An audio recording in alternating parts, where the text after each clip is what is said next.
Okay, so you're thinking about launching a website.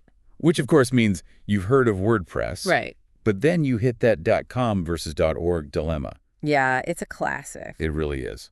And it trips up just about everybody who's just starting out. It is a bit of a maze to navigate. And that's exactly why we're doing this deep dive. We found this awesome article. It's by Now Technology Systems. Okay. They're a web design company, actually based right here in Australia. So, they get the local challenges. Definitely very helpful for listeners down under. Exactly. And they lay out the differences between WordPress.com and .org in a way that actually makes sense. And what I like about this article, it doesn't just stop at the what. It gets into the so what. Like what are the long-term consequences of choosing one over the other? Because nobody tells you that when you're starting out. Exactly. That's where people get tripped up. So should we start with .com? It's usually seen as the beginner-friendly option. Yeah, for sure. I guess it makes sense, right? It's like if you check into a really nice hotel room, everything's already set up for you. Towels, maybe there's even like a chocolate on the pillow. I like where this is going. That's kind of what .com is like. They take care of all that behind-the-scenes stuff, the hosting, the security updates, all of that. It's very appealing, especially if you just want to get online fast and not have to think about the technical stuff. Exactly. You can literally have a blog up and running in 5 minutes? Pretty much, yeah. Or portfolio if you're a creative. Simple stuff, but it does the job. And they have that free plan, which always seems tempting. Oh, for sure. But, and there's always a but, you do get what you pay for. With that free plan, storage is limited. So you can't upload 1 million high-res photos. Probably not. And there's a good chance you'll have ads on your site. Right, which might not be a deal breaker for everyone, but definitely something to keep in mind. Yeah. So what about if I want my site to look a certain way? Like if I have a brand in mind, can I really customize it on .com? So you do get some customization options, yeah. Especially if you go with one of their paid plans. Okay, that gets You can change colors, fonts, that kind of thing. the basics. Right. And they have these pre-made templates. They call them themes. Right, themes, yeah. So you can pick one that kind of fits the vibe you're going for. So it's like picking from a menu. I can't just ask for what I want. Pretty much. Yeah. If you're thinking full-on custom design, like totally unique, that's where .com starts to hit its limits. Right. What about my website address? If I don't pay for a custom domain, it's going to have WordPress.com stuck in it, right? Yeah. Yeah, exactly. So it'll be like your website name.wordpress.com. Which is fine for some things, I guess. Right. For a personal blog, maybe it's not a big deal. But if you're trying to build a professional presence, it can feel a bit, I don't know. A bit clunky. Yeah, a bit clunky, maybe even a bit amateurish, you know? Yeah, for sure. Okay, so to sum it up, .com too, it's great for getting started quickly, but you are kind of stuck with their rules. Exactly. You're essentially renting an apartment in a nice building. Comfortable, convenient, but you can't start knocking down walls or anything. That's a great analogy. Okay, so if I want to be the one designing the building, that's where .org comes in. Exactly. With .org, you're the architect. Complete control. All right, so tell me more about this. With .org, there's no theme menu, right? I can do whatever I want. Pretty much. You have access to, thousands of themes, many of them free. And you can tweak them, customize them, or even build your own from scratch. And then there are plugins. Plugins, that's a word I hear everywhere. But what exactly are they? What do they do? Okay, so let's say you want a contact form on your website, so people can easily get in touch.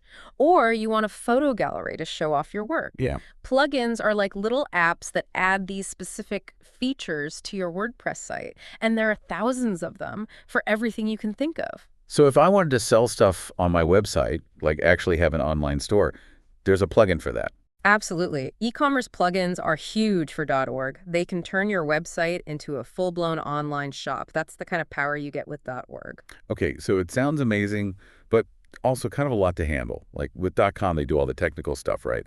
So what's the catch with .org? So you are taking on more responsibility with .org, for sure. For starters, you'll need your own hosting. That's basically renting space on a server where your website lives on the internet. Right. And the article mentions SiteGround and Bluehost as options. Are those good for beginners? They're definitely popular choices, pretty user-friendly, decent support if you need help. And speaking of help, here's where choosing the right host gets even more important, especially in Australia. Because of data protection laws. I remember reading about that in the article. Exactly. We've got strict data protection laws here, and if you're collecting personal information on your website, like email addresses or anything, you need to make sure you're compliant. So how does that tie back to choosing a hosting provider?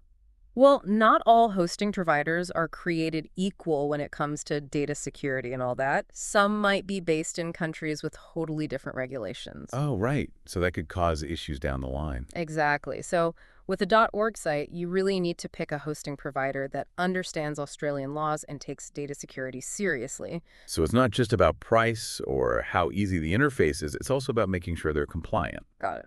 Got it. So I've got the hosting sorted. What else is there? You'll also need to register your own domain name. Right. So hosting, domain name. Right. What about all the maintenance stuff? Like with .com, they kind of handle that, right? Yeah, .com takes care of a lot of the behind-the-scenes stuff automatically. With .org, you're more hands-on. Okay, so what does that actually involve? You'll need to keep your WordPress installation up to date. And any themes or plugins you're using. So it's like updating apps on your phone. Those updates usually have security fixes and things, right? Exactly. Same idea with WordPress. It's about keeping your site secure and running smoothly. So it's not totally set it and forget it like .com. Well, even with .com, there are always things you can be doing to optimize your site. That's true. But with .org, you're directly responsible for all of that. Okay, so there's definitely a trade-off. More control with .org, but also more responsibility. It's that classic trade-off, isn't it? Kind of like renting versus owning a house. I was just about to say that. Renting, it's easy. Someone else deals with the leaky faucet. But owning, you have the freedom to renovate, to really make it your own. Perfect analogy. So to bring it back to our listener, they're probably thinking, okay, this is a lot of info. How do I actually choose? What should they be considering? For me, budget is a big one. If you're on a really tight budget, that free .com plan is tempting. But long-term, .org might be a smarter investment. Because you have more control over things like plugins, which could save money down the line. Exactly. And you're not limited by those preset plans. So as you grow, you can scale your .org site without breaking the bank. That makes sense. What about someone like me? I'm okay with tech, but I'm not a coder or anything. Is .org even an option if you're not super techy? Totally. It might seem daunting at first, but there's a huge support network out there. Online tutorials, forums, all sorts of stuff. And of course, you can always hire a web developer. Exactly. Like our friends at Now Technology Systems. There's that plug again. Oh. Okay, so we've talked budget, technical comfort level. Mm-hmm. What else is important? I'd say the biggest thing is, what's your vision for this website? What are you hoping to achieve? Right. If it's a simple blog, maybe a portfolio, and you're happy with a pre-designed look, .com might be all you need. But if you're dreaming bigger... Like building an online business. Exactly. Or if you know you're going to want to add lots of features, really customize things, .org gives you that flexibility. So even if someone's starting small, but they know they want to grow eventually, .org might be the way to go. I'd say so. It's like with .org, you're laying the foundation for something bigger. You're building your own digital empire. Exactly. And that's an important point. .com is good to get you started, but the real potential of WordPress, that's on the .org side. I like that. Okay, we've covered a lot of ground here. We've talked about the technical differences, the pros and cons, but there's one thing we haven't really touched on, the overall feel. Do you find there's a difference in aesthetic between .com and .org sites? That's an interesting question.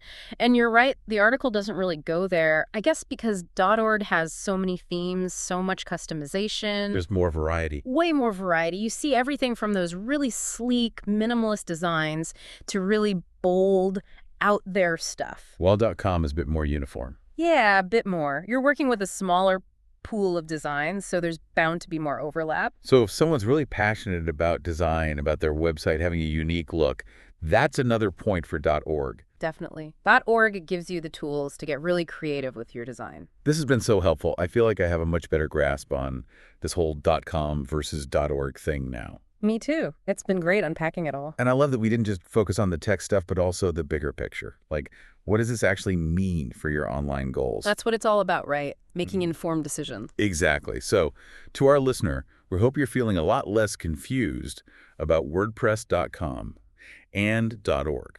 The right choice really depends on your specific needs and what you're hoping to achieve. And don't be afraid to do some more digging yourself. Look at different themes, explore plugins, see what grabs you. Because at the end of the day, whether you go with .com or .org, you're creating something awesome. You're putting yourself out there. Exactly. And that's always a win. Love it.